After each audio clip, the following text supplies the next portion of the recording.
In a world where an endless stream of thoughts often clouds our minds, the concept of psychological suffering takes center stage. Surprisingly, much of our anguish stems from our thoughts, leading to a life overshadowed by anxiety, fear, and rumination. This journey into understanding the mind reveals a startling truth. We are not our thoughts, but the awareness that observes them. How can this realization empower us to break free from the shackles of mental torment? Can acknowledging the distinction between our true selves and our thoughts truly liberate us from psychological suffering? Embarking to understand and alleviate psychological suffering, we delve into the intricate relationship between our thoughts and emotional well-being. Central to this exploration is the realization that our thoughts, often perceived as an intrinsic part of us, are separate entities. They are transient visitors in the landscape of our minds, not the core of our being. The key lies in understanding that we are the observers of our thoughts, not themselves. This distinction is crucial. Our fleeting and variable thoughts range from joyful to distressing, yet our true self, the observer, remains constant and unchanging. By recognizing this, we begin to detach ourselves from the emotional weight of each thought. Imagine standing by a busy road, watching cars pass by. Each car represents a thought. Just as we don't attach ourselves to each vehicle, we needn't attach ourselves to every thought. They can simply pass through our awareness without defining us. In this context, the concept of mindfulness emerges as a powerful tool. Mindfulness teaches us to live in the present moment, observing thoughts and feelings without judgment or attachment. It encourages us to experience life as it is, rather than being lost in the narratives of our minds. Moreover, the practice of self-inquiry meditation offers a pathway to deeper understanding. By focusing on the present and observing our thoughts as they arise, we gain insight into the nature of our minds. This practice helps us to see that thoughts are mere mental events, not reflections of our true selves. But why do we suffer psychologically? Often, it's because we identify too closely with our thoughts, especially negative ones. We let them dictate our emotions, leading us down a spiral of anxiety, fear, and despair. However, when we realize that these thoughts are not us, we gain the power to break free from this cycle. We learn that thoughts like clouds in the sky come and go, but the sky, our true self, remains unchanged. This understanding brings a profound shift in perspective. We start to see that our psychological suffering is not an unchangeable fate, but a condition we can address by changing our relationship with our thoughts. We learn to treat thoughts as transient, not as dictators of our emotional state. As we journey through this newfound understanding, we encounter a liberating realization. The capacity for happiness, peace, and contentment lies within us, not in the external world or the fleeting thoughts that traverse our minds. This shift in perspective doesn't happen overnight. It requires practice, patience, and perseverance. But the rewards are immense. A life with less psychological suffering and a deeper connection to the present moment, where true peace resides. By cultivating this awareness, we embark on a transformative journey that leads us away from the turmoil of uncontrolled thoughts and towards a state of inner peace and clarity. The path to ending psychological suffering is not about silencing our thoughts, but learning to live harmoniously with them, recognizing that they are not the masters of our inner world, but merely visitors passing through. In our quest to end psychological suffering, we must delve into the realm of thought and its profound impact on our lives. Thoughts, often unnoticed, shape our reality, influencing our emotions, behaviors, and ultimately, our well-being. They are the invisible architects of our inner world, continuously constructing and reconstructing our perception of life. Let's begin by acknowledging a simple yet powerful truth. Thoughts are not facts. They are mental constructs, interpretations of reality, not reality itself. This distinction is vital. When we mistake our thoughts for absolute truths, we give them the power to govern our emotions and actions, leading us down a path of anxiety, fear, and suffering. Consider, for instance, the impact of negative thoughts.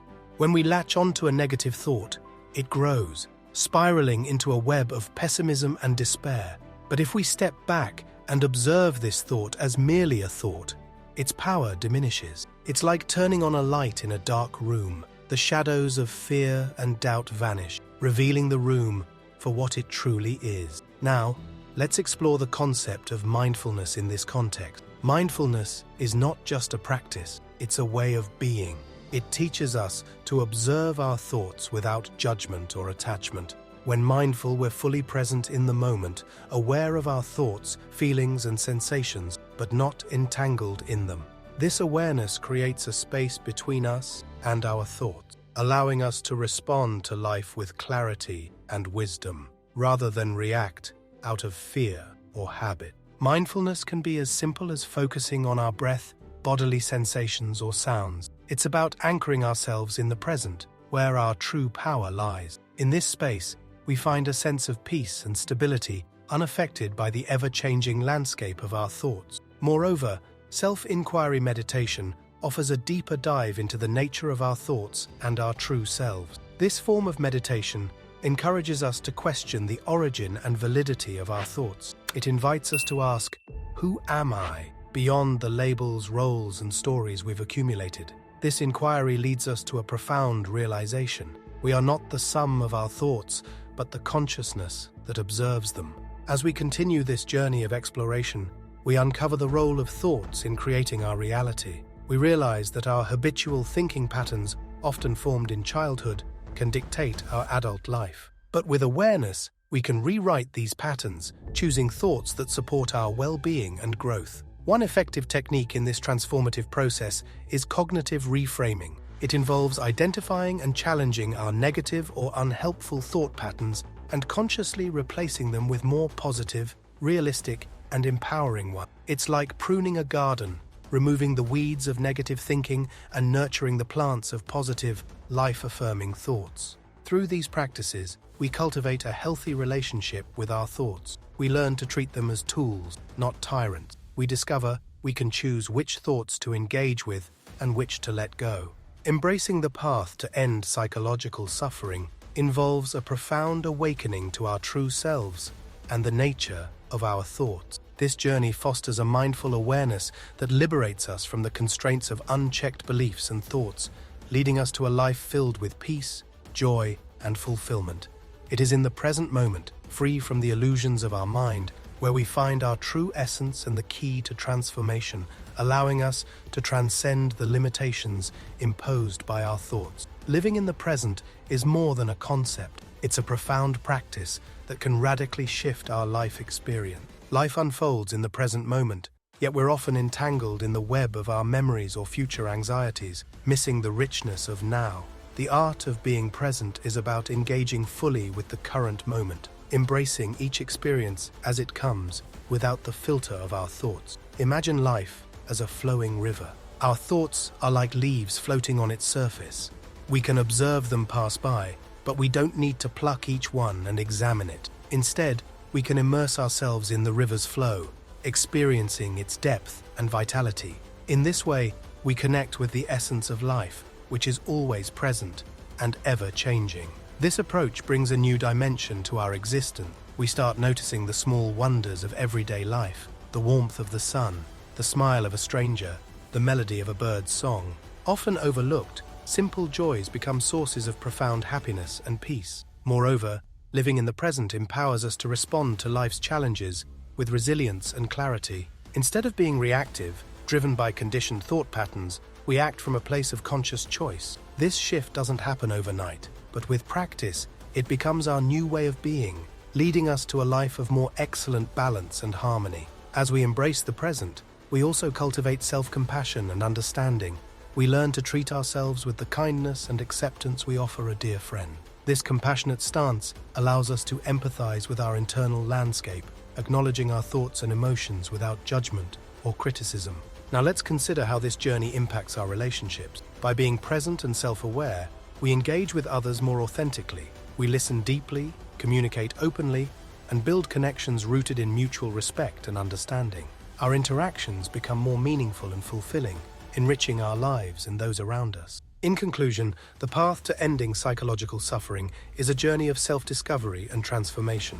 It's about recognizing that we are not our thoughts, but the awareness behind them. It's about embracing the present moment and cultivating a life of mindfulness, compassion, and connection. As we conclude this exploration, we invite you to reflect on your journey and the insights you've gained. How can you integrate these practices into your daily life? What steps will you take to cultivate a more mindful, present-focused existence? We hope this journey has been enlightening and inspiring. If you found value in this exploration, please like, share, and subscribe to our channel for more insightful content. Remember to turn on notifications to stay updated on our latest videos. Your comments and thoughts are welcome. We'd love to hear how you apply these practices. Thank you for joining us on this journey.